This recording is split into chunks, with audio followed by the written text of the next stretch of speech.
Assalamualaikum warahmatullahi wabarakatuh. Halo teman-teman semua, semoga sehat selalu dan tetap semangat untuk belajar programmingnya. Kembali lagi di TDF Programming. Ini merupakan playlist terbaru di TDF Programming yang akan membahas seputar Git atau Version Control Service. Sebelum kita akan membahas Git, kita nanti akan menggunakan Git ini setiap project-project kita atau pembelajaran kita untuk web programming. Jadi teman-teman yang sedang belajar programming, ini sebuah tools yang sangat diwajibkan di setiap perusahaan. Nah, jadi kenapa Git ini sangat penting? Karena Git ini bisa kita bekerja secara bersamaan ataupun secara personal. Nah, nanti kita akan bahas secara lengkap atau secara rinci. Nah, bagaimana kita akan bekerja menggunakan Git. Oke, jadi kita akan bahas dulu nih sejarah singkat tentang Git ini. Kenapa Git ini bisa muncul di peredaran programming. Nah, jadi Git ini awalnya itu muncul di Linux. Nah, kita tahu bahwa sistem operasi Linux ini merupakan sistem operasi yang open source.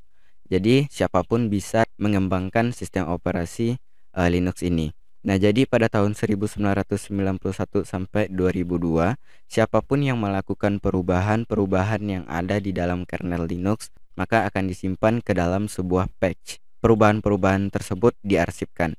Pada tahun 2002, Linux ini sudah menggunakan yang namanya DVCS atau Distributed Version Control Service.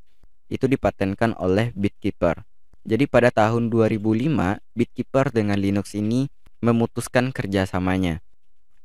Lalu, Linux ini berinisiatif untuk membuat sebuah tools yang untuk mengganti version control service ini.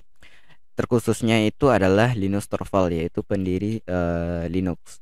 Nah, jadi teman-teman yang nggak tahu siapa pendiri Linux, yaitu adalah Linus Torvalds. Nah, jadi pada tahun 2005, masih pada tahun 2005, muncullah yang namanya Git dan dibangun oleh Linus Torvalds bersama rekan-rekannya. Nah, di sanalah mulai perkembangan Git. Nah, jadi itulah sejarah singkat tentang Git. Sekarang kita akan membahas peralatan-peralatan yang akan digunakan oleh Git.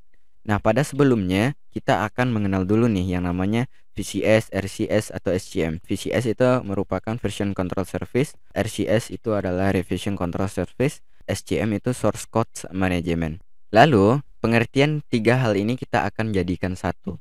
Nah, jadi version control itu adalah sebuah sistem ya yang merekam perubahan-perubahan dari setiap berkas ataupun sengkumpulan berkas. Nah, jadi setiap perubahan-perubahan yang ada di dalam folder ataupun file itu direkam oleh version control tersebut dari waktu ke waktu ataupun setiap waktu. Nah, jadi kita bisa mengambil versi sebelumnya ketika ada perubahan-perubahan di dalam folder kita tersebut. Nah, jadi kita akan buat contoh kasusnya. Misalkan kita punya sebuah folder yang namanya pelajaran. Nah, di dalam setiap pelajaran itu kita akan mengaturnya dengan VCS atau version control. Nah, setelah itu kita isikan sebuah file pada hari pertama.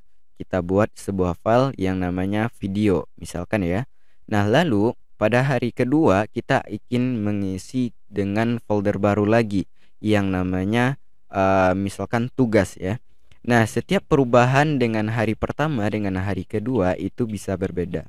Nah, jadi di hari pertama untuk folder tugas itu belum ada. Nah, di hari kedua folder tugas baru ada.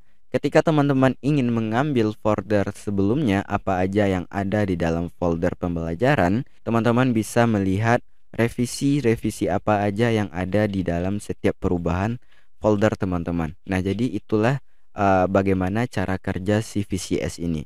Nah, Git merupakan salah satu bagian yang termasuk ke dalam version control service. Nah, yang pertama, sistem VCS itu ada yang di dalam lokal. Nah, jadi di dalam komputer kita sendiri bisa melakukan sebuah version control. Nah, teman-teman misalkan kita mempunyai sebuah folder yang seperti tadi. Nah, lalu teman-teman bisa merevisi setiap perubahan-perubahan yang ada di dalam folder. Nah, permasalahannya kalau kita mengatur VCS di dalam lokal komputer kita, yang pertama ketika penyimpanan kita itu rusak atau korup. lalu ada yang namanya VCS terpusat. Nah, jadi VCS terpusat ini adalah teman-teman bisa bekerja oleh beberapa orang. Nah, akan tetapi bekerja menggunakan yang namanya VCS yang sudah diatur dalam sebuah server. Akan tetapi permasalahannya ketika server tersebut down, nah jadi teman-teman itu tidak bisa bekerja sampai servernya itu bisa hidup kembali. Nah, yang ketiga yaitu adalah sistem VCS tersebar atau terdistribusi. Permasalahannya adalah ketika satu server saja yang rusak, kita masih ada cadangan untuk bisa bekerja lagi. Nah, jadi inilah kelebihan kalau misalkan kita menggunakan VCS terdistribusi. Nah, sekarang kita akan masuk ke dasar-dasar Git. Pada tahap ini sangat penting kita pahami karena inilah pemahaman Git yang sebenarnya. Bagaimana Git ini bekerja, bagaimana Git ini bisa digunakan, dan bagaimana juga Git ini bisa kita gunakan secara efektif dan mungkin menjadi lebih mudah untuk kita lakukan. Nah, jadi yang pertama itu adalah snapshot not difference. Jadi setiap perubahan-perubahan yang ada di dalam folder kita itu merupakan sebuah penangkapan atau perekaman.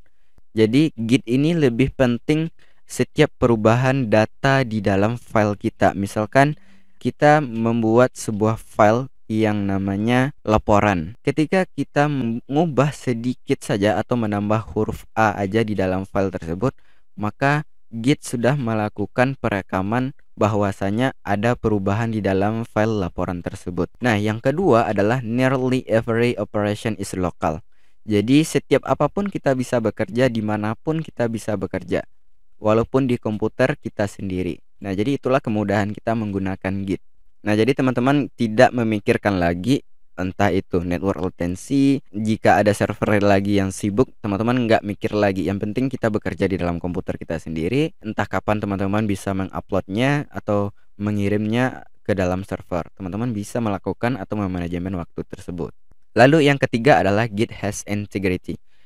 Jadi setiap perubahan yang ada di dalam folder kita, maka Git ini melakukan yang namanya checksum ataupun perekaman perubahan. Setiap perekaman perubahan tersebut, ketika kita melakukan commit, maka Git ini melakukan sebuah penyimpanan perubahan yang akan disimpan di dalam Git hash, yaitu sebuah database yang ada di dalam Git. Jadi Git hash ini merupakan sebuah kumpulan kata sebanyak 40 karakter. Kata tersebut diambil dari karakter heksadesimal, yaitu dari 0 sampai 9 dan huruf A sampai F.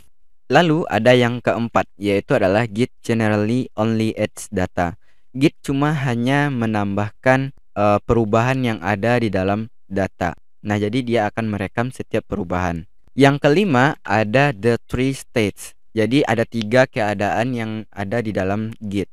Yang pertama itu adalah commit.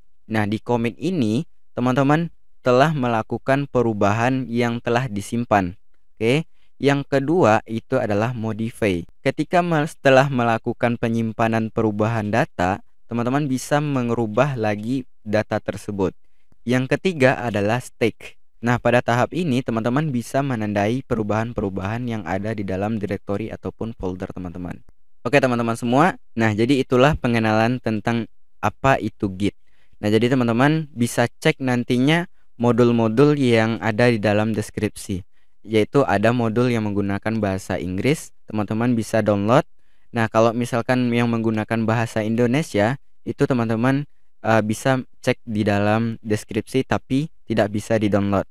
Nah, jadi teman-teman untuk ingin membaca modulnya yang menggunakan bahasa Inggris ataupun bahasa Indonesia, bisa cek di link deskripsi nanti. Oke teman-teman semua, sampai di sini dulu. Besok kita akan coba menginstalkan Git di dalam komputer kita. Oke, assalamualaikum warahmatullahi wabarakatuh. Sampai jumpa di video selanjutnya.